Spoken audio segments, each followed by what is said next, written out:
petit contretemps technique. Merci beaucoup de participer à cet atelier. Vous pourriez être en terrasse en train de profiter du soleil, vous avez préféré entendre parler du DAM stratégique de Bynder. Merci. Alors aujourd'hui, l'idée c'est de vous expliquer un petit peu comment nos clients gèrent le contenu de manière stratégique avec Bynder. Donc avant de plonger dans la plateforme, en fait, j'ai quelques slides à vous présenter pour apporter un petit peu de contexte à cette idée. Tout d'abord, qui est Bynder? Pour ceux qui ne vous connaissent pas, c'est une société qui a été fondée dans le cloud il y a une dizaine d'années maintenant. On compte plus de 4000 clients, on est leader sur le DAM avec un réel focus sur l'innovation et l'expérience client. Donc nos 4000 clients, on les accompagne à travers grâce à nos 550 collaborateurs qui sont répartis sur 8 bureaux internationaux, mais on s'appuie aussi sur un fort réseau de partenaires, à la fois technologiques, comme Salesforce par exemple, mais aussi des partenaires intégrateurs. Vous devez connaître Activo qui est présent chaque année sur ce salon. Alors, le DAM est un marché qui est en croissance depuis une dizaine d'années, mais c'est vrai qu'on a connu ces dernières années une réelle accélération de la demande et un réel besoin finalement de mieux gérer son contenu. Pourquoi? Alors évidemment, le Covid a joué un rôle. Vos clients se sont tournés vers le monde en ligne et sont devenus plus exigeants, sont devenus aussi moins loyaux et cela finalement très vite. Donc ça a forcé les marques à créer plus de contenu, du contenu plus pertinent et livré au bon moment sur le bon canal. Donc ça demande une certaine souplesse à laquelle on peut répondre avec un DAM que nous on appelle stratégique. Donc qu'est-ce qu'un DAM stratégique? Donc cette pyramide ici elle représente un petit peu l'évolution des solutions de gestion de contenu. La plupart des clients ou des futurs clients, quand ils nous approchent, ils se trouvent sur un des premiers étages, c'est-à-dire qu'ils utilisent soit les solutions de type serveur interne, driver, ou alors une solution peut-être un peu plus évoluée de type banque d'images, mais finalement pas très évolutive, pas très simple d'utilisation, souvent avec une structure de dossier sous dossier, dans laquelle on ne va pas se retrouver, et finalement ces solutions sont assez peu adoptées. Donc il y a plusieurs façons d'utiliser Bynder. La plupart de nos clients décident de l'implémenter de manière stratégique, c'est-à-dire qu'ils vont centraliser leur contenu dans ce DAM moderne et finalement y donner accès à toutes leurs équipes. Donc on peut parler des équipes marketing produits, réseaux sociaux, ça peut même être les équipes sales chez certains de nos clients. Et ils vont également connecter tout leur environnement, tout leur écosystème technologique dans lequel ils ont déjà investi. Je donnerai quelques exemples un petit peu plus tard. Donc on passe d'un environnement qui est finalement qui est peu moderne, qui est difficile à utiliser, à un environnement moderne, stratégique qui va vraiment vous permettre de gérer le contenu de manière beaucoup plus efficace. Alors si on prend un petit peu de hauteur et qu'on regarde, qu'on observe l'environnement technologique de nos clients, vous voyez que Bynder a une position centrale, ça va être l'unique source de vérité pour le contenu. Vous allez avoir tout un tas de technologies en amont qui vont alimenter Bynder en contenu. Donc quelques exemples, ça peut être la suite créative Adobe, ça peut être les outils de gestion de projet comme Wrike. Et ensuite, Bynder va alimenter toutes ces technologies que vous voyez en aval sur la droite. Donc vous pouvez penser à votre PIM, votre plateforme e-commerce, votre CMS, vos réseaux sociaux si vous utilisez une plateforme pour les gérer, ce genre de choses. Voilà, donc quelques exemples concrets. Les marques que vous voyez sur la gauche, donc Ikea, PepsiCo, Spotify, désolé pour le petit pop-up, vont non seulement gérer leur contenu dans Bynder, mais ils vont aussi en automatiser une partie de la création et ils vont en automatiser la distribution vers tous les canaux que vous voyez sur la droite, dont on parlait avant. À cela va s'ajouter une couche d'analytics pour pouvoir voir quels assets vont performer et éventuellement ils vont aussi réutiliser du contenu dans lequel ils ont déjà investi dans des campagnes précédentes et qui leur a coûté cher et donc ils vont le réutiliser dans des nouvelles campagnes finalement pour augmenter le retour sur investissement de la solution. Donc vous l'avez compris, Bynder c'est la solution qui va vous permettre de centraliser le contenu, mais c'est beaucoup plus que ça. On propose plusieurs modules que vous allez pouvoir activer qui vont vous permettre de couvrir l'ensemble du cycle de vie des assets quelques exemples, vous allez pouvoir gérer tout ce qui est l'identité de marque, la charte graphique, les workflows de validation de contenu, aussi bien en interne qu'avec vos agences. Je vais vous présenter aussi rapidement l'outil Studio qui vous permet d'automatiser la création de contenu via des templates. Et on a plusieurs autres modules sur lesquels je ne vais pas m'attarder. Alors je vous propose d'aller voir directement à quoi ça ressemble. Alors je dois changer de top.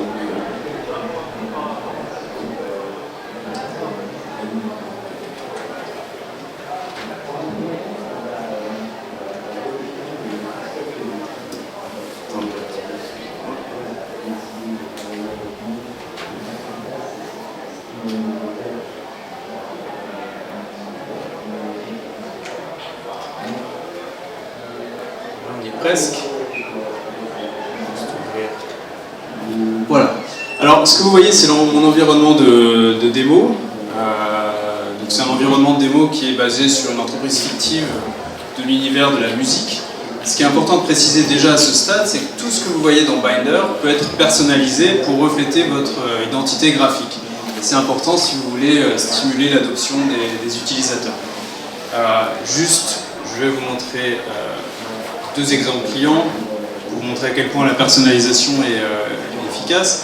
Ça va être la plateforme Binder de l'entreprise Sixt. Et puis vous avez aussi la plateforme de l'entreprise Spotify qui ressemble énormément à leur application. Donc je retourne sur mon environnement de démo. La deuxième chose que vous allez pouvoir voir, c'est cette petite boîte en bas qui va finalement vous permettre, aux non-utilisateurs d'uploader du contenu. Vous pouvez penser à un photographe lors d'un événement entreprise. Vous pouvez également penser je sais pas, à un shooting par des photographes qui n'auraient pas directement accès à la plateforme. Donc ils vont uploader du contenu ici qui devra ensuite être validé par une personne autorisée à valider ce contenu. Donc je me connecte et j'atterris directement sur ce qu'on appelle la page d'accueil ou le dashboard. Donc cette page d'accueil est complètement personnalisable et personnalisée, c'est-à-dire que moi je vais voir en tant qu'utilisateur uniquement le contenu auquel j'ai le droit d'accéder. Donc cette page d'accueil a deux raisons d'être principales. La première, ça va être de promouvoir du contenu. Donc vous voyez ce bandeau ou ce slider qui va vous permettre de mettre en avant peut-être une nouvelle campagne, et si je clique dessus, je vais accéder directement à une partie du contenu dans le DAM, ou bien une application extérieure, ça peut très bien être votre site web. Donc ça, c'est la première raison d'être de cette page, promouvoir du contenu, mais c'est également une page qui va vous permettre de faciliter la navigation au travers de la plateforme. Donc ici, vous voyez ces 6 tuiles de navigation, vous pourriez en avoir 12, 24, c'est au choix. Dans cet environnement de démo, on a décidé finalement de les organiser par thème, mais vous pouvez très bien imaginer les organiser par catégorie de produits, par pays, c'est très souple. Et puis la dernière chose que je voulais vous montrer sur cette page, c'est ce petit outil que vous voyez ici, qu'on a développé à la demande de notre client Puma, qui finalement, du jour au lendemain, s'est vu interdire par l'IT l'utilisation de WeTransfer et qui voulait quand même pouvoir partager des contenus qui n'ont pas forcément vocation à être dans le DAM. Et donc on leur a développé un équivalent, à la grosse différence que comme c'est dans Binder, c'est certifié ISO, et donc l'IT est très content et ne vous posera aucun problème, vous pourrez l'utiliser. Alors, allons voir le cœur de la plateforme, la partie média. J'aimerais pouvoir bouger cette petite fenêtre, mais je ne sais pas comment faire ça. Voilà, donc ici vous allez voir tout votre contenu. Ce que vous ne voyez pas, c'est une structure de dossier sous dossier. À la place, vous allez voir des filtres. En fait, on utilise des métapropriétés qui vont être reflétées ici sous forme de filtres intelligents. Donc pour comprendre un petit peu comment ça marche, je vous propose d'aller importer quelques fichiers. Vous pouvez faire un glisser-déposer avec une seule main, c'est pas forcément facile. Je vais prendre ces 3 exemples. Voilà. Et ce que vous voyez déjà, c'est qu'ils sont en train d'être convertis sous forme de fichiers dérivatifs. Donc qu'est-ce que c'est ces fichiers? Ça va être des fichiers dont vous avez un besoin d'utiliser de manière récurrente. Donc ça peut être, vous pouvez penser à vos banners pour vos sites web, vos formats vignettes si vous avez du e-commerce. Ça peut être un format vertical pour vos stories Instagram. ce genre de choses. Donc ça, c'est la première chose qui va se passer. La deuxième chose, c'est que le système va utiliser l'intelligence artificielle pour scanner ces fichiers et finalement leur apporter un petit peu de contexte. Donc l'outil va reconnaître est-ce qu'il y a quel genre de scène, d'action, d'objet lié sur ce contenu. Et puis ensuite, vous allez pouvoir aller plus loin dans l'indexation en utilisant ce qu'on appelle les métapropriétés qui font partie de la taxonomie. Donc chaque taxonomie est propre à chaque client. En fait, c'est une réflexion qu'on a au début du projet avec vos équipes et nos équipes implémentation pour être sûr que cette taxonomie fasse du sens et c'est elle qui va avoir une influence sur les filtres intelligents dont je parlais juste avant. Donc c'est très granulaire, je ne vais pas y passer beaucoup de temps. Vous pouvez gérer vraiment le cycle de vie des assets. Si vous voulez que certains fichiers soient uniquement valables à partir de telle date jusqu'à telle date, vous pouvez gérer tout ça, les copyrights. Si un fichier ne doit plus être visible des utilisateurs, il sera mis en embargo et visible uniquement par les personnes autorisées. Donc c'est très granulaire. Ensuite, vous voyez ici dans mon compte de démo, je n'ai pas le droit d'uploader directement du contenu. Une personne doit auparavant approuver. Donc c'est vous pouvez gérer tous ces droits très facilement. Je vais annuler, j'ai suffisamment de contenu dans mon environnement de démo. Et là, je vais vous montrer un petit peu comment on peut rechercher du contenu.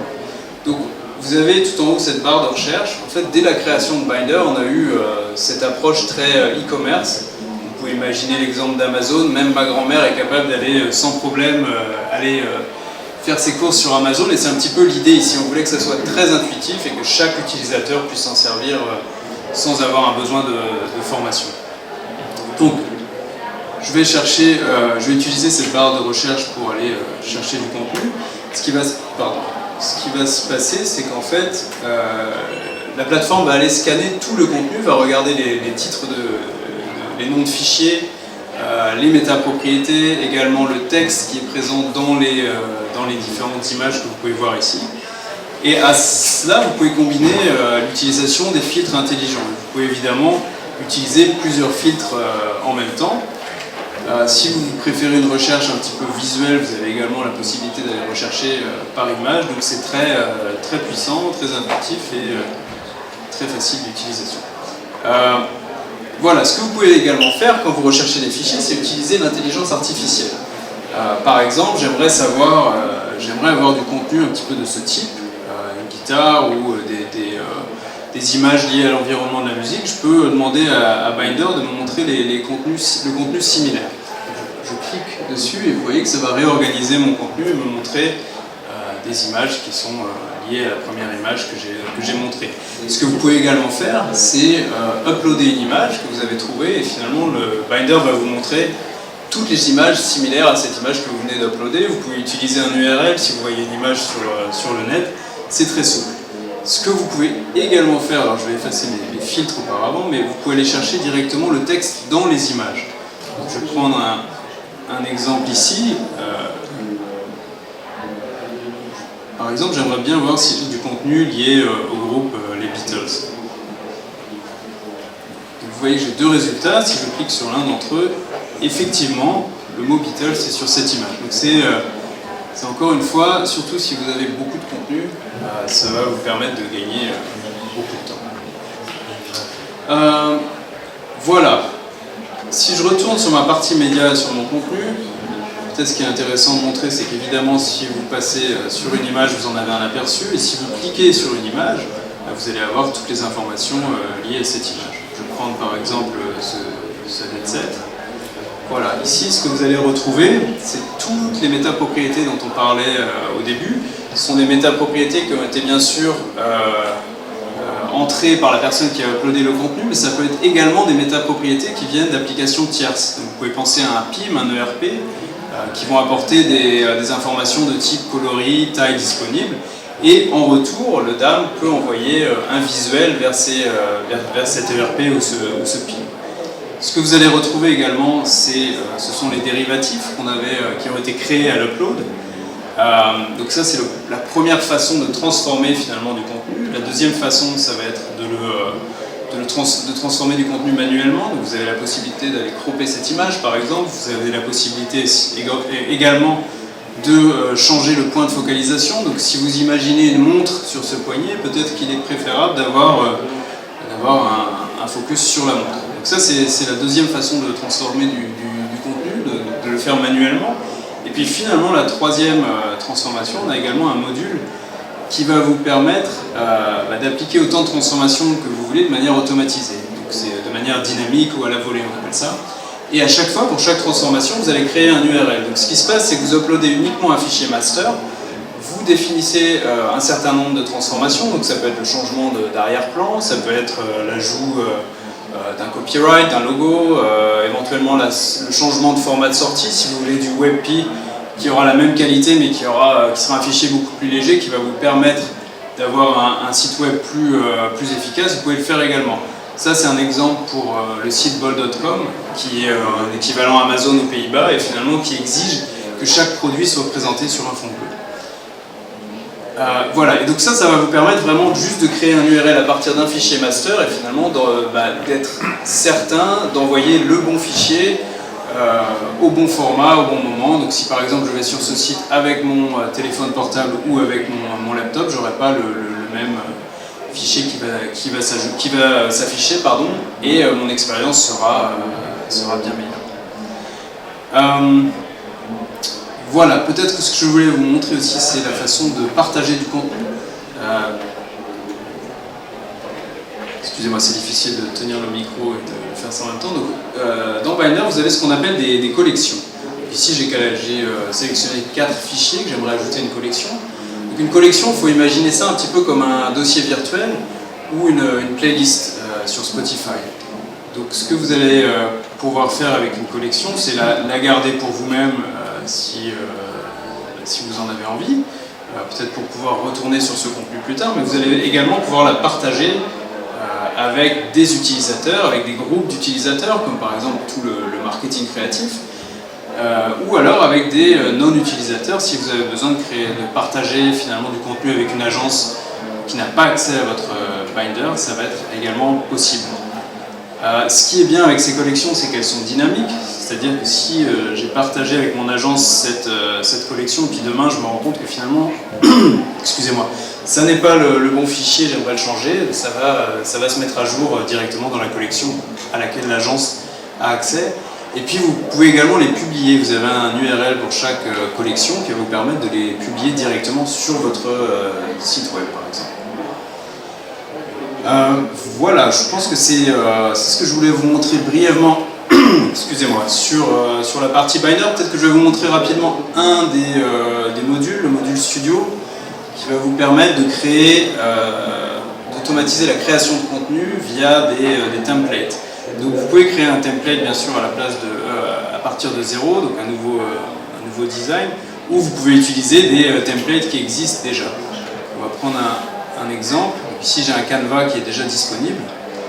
Ce que ça va me permettre de faire, c'est finalement de jouer avec les différentes couches qui composent cette image. Donc vous voyez que vous avez un logo, vous avez un corps de texte, vous avez un titre.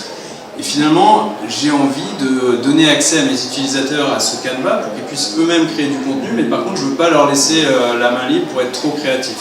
Donc ce qu'on voit par exemple, c'est parfois un chapeau de Noël sur le logo en décembre. Ça, peut-être que j'en ai pas envie, donc ce que je vais faire, c'est que je vais bloquer le logo, mais je vais leur laisser la main libre sur le reste. Ils pourront également changer l'image de fond, et puis bien sûr en piochant dans une collection avec que du contenu qui a été approuvé, et ensuite je vais pouvoir le publier. Et ce que je vais pouvoir faire aussi, c'est créer d'autres formats de sortie. Donc si par exemple je veux, de manière automatisée, pouvoir créer des vignettes, encore une fois, pour mon e-commerce, ou alors un format plutôt vertical pour mes stories Instagram, je vais pouvoir le faire. Si je veux créer des différentes variations, qu'on appelle différentes versions, par exemple, imaginez vous avez une dizaine de pays dans lesquels vous aimeriez publier cette image dans des langues différentes, vous allez pouvoir changer ça aussi. Et pour gagner du temps, pour éviter de le faire à la main, vous allez pouvoir uploader un fichier Excel, par exemple, avec toutes les traductions. Donc finalement, en quelques clics, vous allez avoir dans cet exemple 3 formats de sortie, dans 10 langues différentes, c'est-à-dire 30 images, de manière automatisée, sans avoir à attendre que l'équipe créative ait le temps finalement de réaliser tous ces changements pour vous. Donc ça, c'était un exemple sur un format statique. Vous pouvez également l'utiliser sur un format animé. Donc si c'est un format animé, vous aurez quelques quelques fonctionnalités supplémentaires comme la possibilité d'ajouter des animations entre chaque image. Et finalement, ça fonctionne de la même manière et c'est vraiment très efficace. Désolé, avec une main, c'est pas facile, je pensais avoir un micro-cravate. Donc voilà le genre de choses que vous pouvez faire et encore une fois, ça va vous permettre de créer du contenu de manière beaucoup plus rapide et par exemple de lancer une nouvelle campagne de manière très rapide. Je ne sais pas où on en est, question de temps, on est pas loin de la fin. Pardon 5 minutes. Okay. On va peut-être laisser... il y a peut-être des questions. J'avais encore un slide, il me semble, si j'arrive à le réafficher, ça va pas gagner.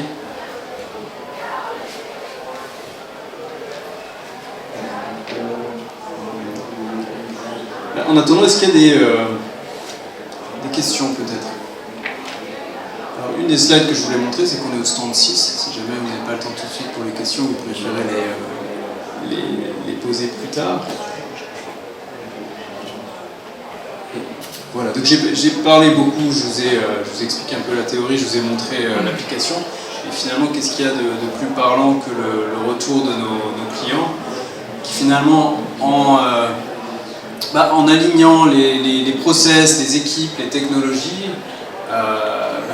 obtiennent une réelle valeur ajoutée en utilisant Bynder et ça leur permet de créer plus rapidement du contenu, de nouvelles campagnes, attaquer de nouveaux marchés. Finalement, ça a des répercussions sur tous leurs objectifs d'entreprise, comme les ventes par exemple. Donc on a des clients très satisfaits, très loyaux, et donc on sera ravis de vous en dire plus si vous êtes curieux. Voilà ce que je voulais vous montrer. Merci beaucoup de votre attention. Est-ce qu'il y a des questions? Très bien. Vous pouvez passer le...